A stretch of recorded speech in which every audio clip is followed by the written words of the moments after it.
හරි අද ඔයාලට අපි පටන් ගන්නවා වීජීය ප්‍රකාශන පාඩම.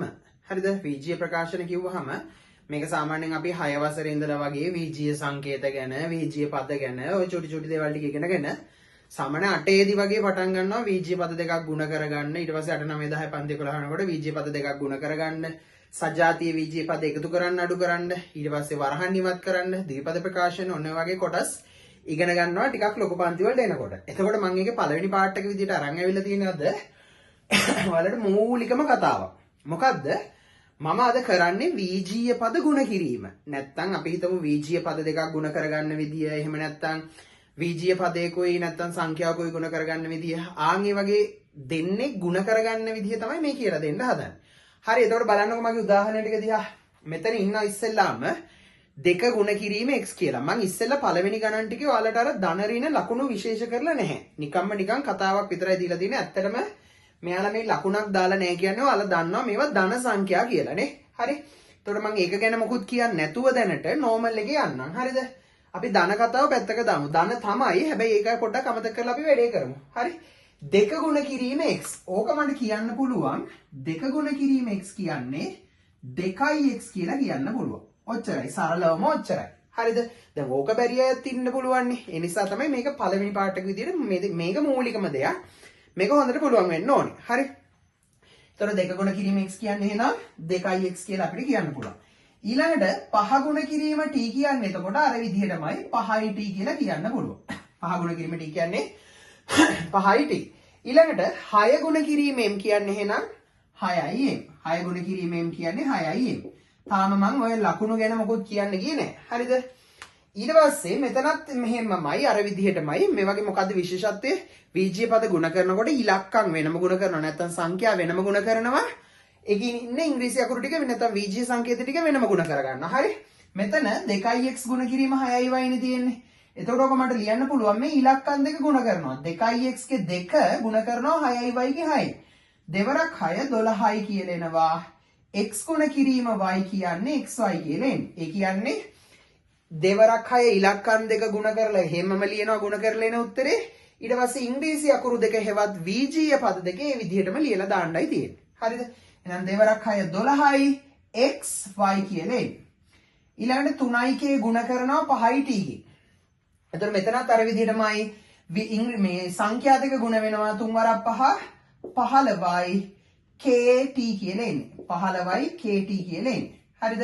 ඉලක්කම් දෙක වෙනම ගුණ කරනවා ඉංග්‍රීසි අකුරු දෙක වෙනම ලියනවා.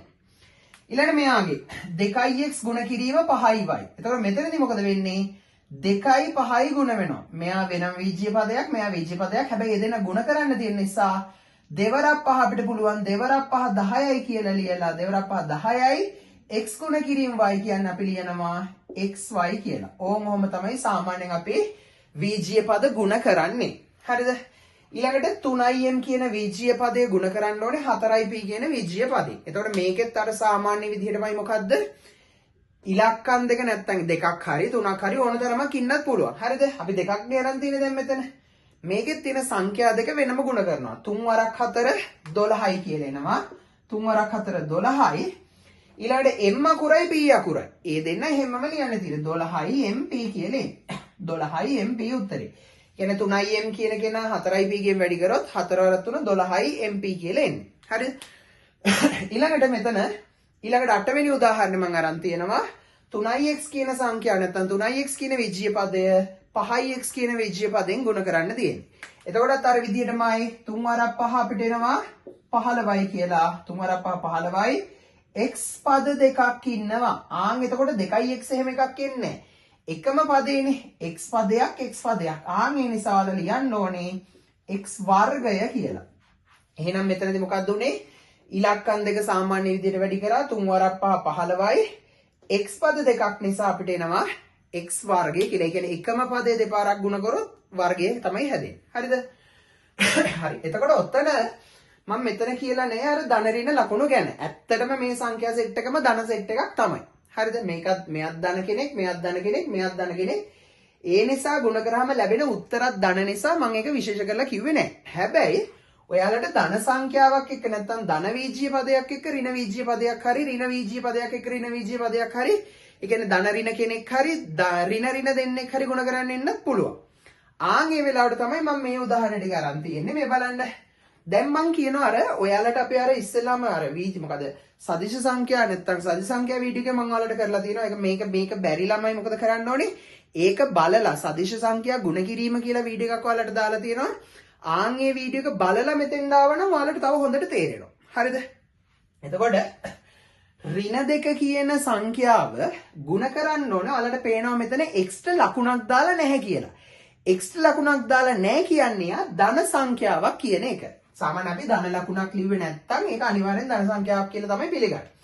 එතකොට ඍණ දෙක කියන කෙනා ගුණ කරන්න ඕනේ ධන සංඛ්‍යාවකින්. එතකොට ඔයාලට මතකද අර කලින් කියලා දුන්න කලින් වීඩියෝ එකේ මම ඔයාලට කියලා දුන්න සදිශ සංඛ්‍යා ගුණ කිරීම නැත්නම් නිකිල දෙකක් ගුණ කිරීම කියලා දුන්නේ.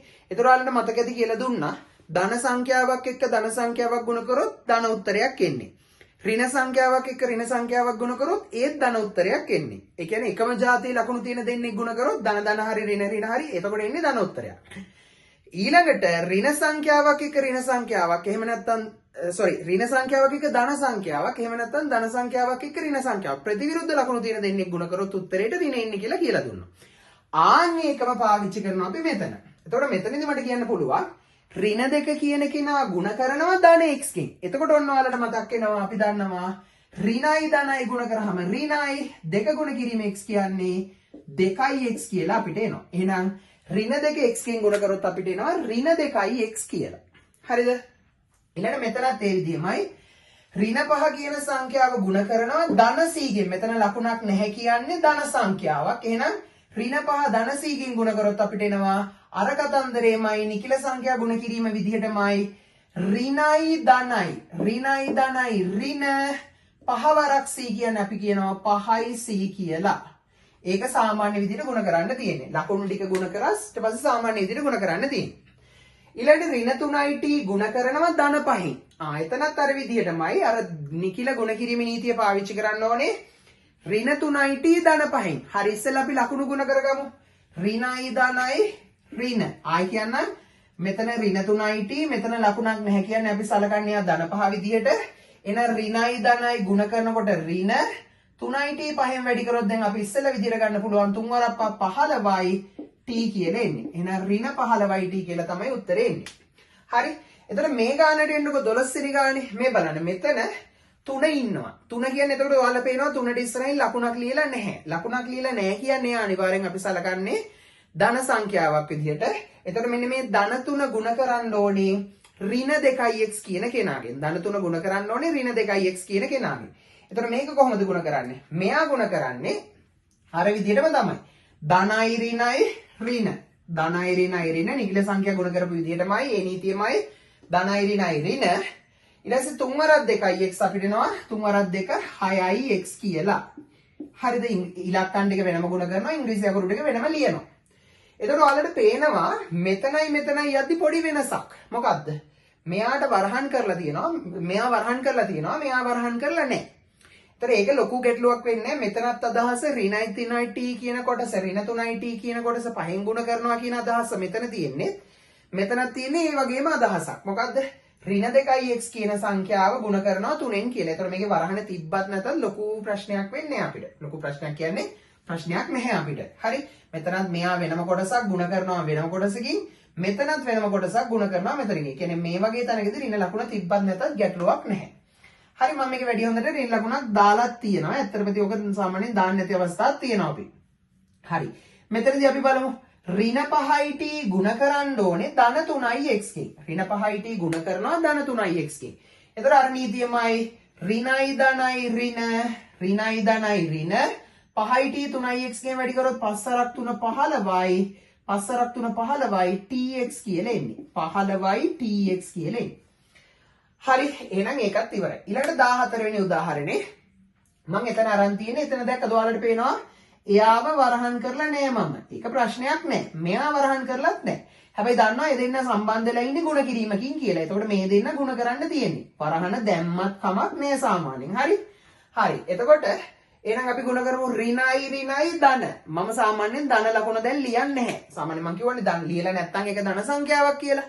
එතකොට එහෙනම් මෙතන ඍණ සංඛ්‍යාවයි මෙතන ඍණ සංඛ්‍යාවයි ඍණයි දෙන්නම ගුණ කරාම අපිට එන්නේ ධන උත්තරයක්. හැබැයි මම ඒ ධන ලකුණ ලියන්නේ නැහැ. හරි. ඊට පස්සේ 2න් 5න් වැඩි කරනවා 2 වරක් 5 10යි m කියලා එන්නේ. ඒ කියන්නේ මෙතන මෙයාගේ අවසාන උත්තරේ ධන 10යි m. හරි. කොහොමද ආවේ? ඍණයි ධන 2න් 5න් වැඩි කරොත් 10යි m කියලා එන්නේ. හරිද? ඊළඟට මෙතනත් ගුණ කරන්න තියෙන කවුද බලන්න? ඍණ 2x කියන කෙනා ගුණ කරනවා y ගෙන්. ඍණ 2x කියන කෙනා ගුණ කරනවා y ගෙන්. එතකොට අර විදිහටමයි ඍණයි ධනයි. මේ y කියන්නේ ධන සංඛ්‍යාවක්. ලකුණක් ලියලා නැහැනේ. ලකුණක් ලියලා නැහැ කියන්නේ මෙයා ධන සංඛ්‍යාවක්. එහෙනම් ඍණයි ධනයි 2x ගුණ කරොත් y ගෙන් අපිට එනවා 2xy කියලා. 2x ගුණ කරොත් y ගෙන් අපිට එනවා 2xy කියලා. එතකොට මෙතන ඍණ සංඛ්‍යාවක් ධන සංඛ්‍යාවකින් ගුණ කරන නිසා ඍණයි ධනයි 2xy කියලා එන්නේ. හරි. ඊළඟට තව උදාහරණ ටිකක් අරන් තියනවා මම. මෙතන බලන්න ඔයාලට පේනවා ඍණ 2p ගුණ කරනවා ඍණ 3. එතකොටත් අර විදිහටමයි ඍණ 2p ඍණ 3ෙන් ගුණ කරනවා. ඔන්න බලන්න ඍණ සංඛ්‍යාවක් ගුණ කරනවා ඍණ සංඛ්‍යාවකින්. එහෙනම් ඍණයි ධන. හැබැයි මම කිව්වා සාමාන්‍යයෙන් අපි මේ වගේ තැන්වල ලකුණ ලියන්නේ නැහැ කියලා. එහෙනම් අපි දන්නවා මේක ධන සංඛ්‍යාවක් එන්නේ කියලා උත්තරේට. හරි. ධන 2p 3ෙන් වැඩි කරොත් අපිට එනවා 6ip කියලා. එහෙනම් අවසාන උත්තරේ ඍණ 2p ඍණ 3ෙන් ගුණ කරොත් ඍණයි ධන 2p 3ෙන් වැඩි කරොත් දෙවරක් 3 6ip කියලා එන්නේ. හරි. ඒ වගේම එක්කෙනෙක් ඔන්න ඉන්නවා තව 17 වෙනියට ඍණ 5it ගුණ කරනවා xk. එතකොට මෙතන වලට පේනවා ඍණ 5it කියන්නේ මෙයා ඍණ සංඛ්‍යාවක්. මෙයා ධන x කියන්නේ ධන සංඛ්‍යාවක්. ලකුණක් ලියලා නැහැනේ. එතකොට එහෙනම් ඍණයි ධනයි මට කියන්න පුළුවන් ඍණ කියලා. ඍණයි ධනයි ඍණ 5it x ගේ වැඩි කරොත් අපිට එනවා 5tx කියලා. 5tx ගේ වැඩි කරොත් අපිට එනවා 5tx කියලා. හරිද? හරි. අපිට තව උදාහරණ තුනක් තියෙනවා. මෙතන සාමාන්‍ය විදිහට මම දීලා තියෙන්නේ. මොකද්ද? 2a ගුණ කරනවා 5b. එතකොට ඔයාලට තේරෙන්න ඕනේ මෙතන ලකුණක් දීලා නැහැ. ලකුණක් දීලා නැහැ කියන්නේ ඒක අනිවාර්යෙන් ධන සංඛ්‍යාවක්.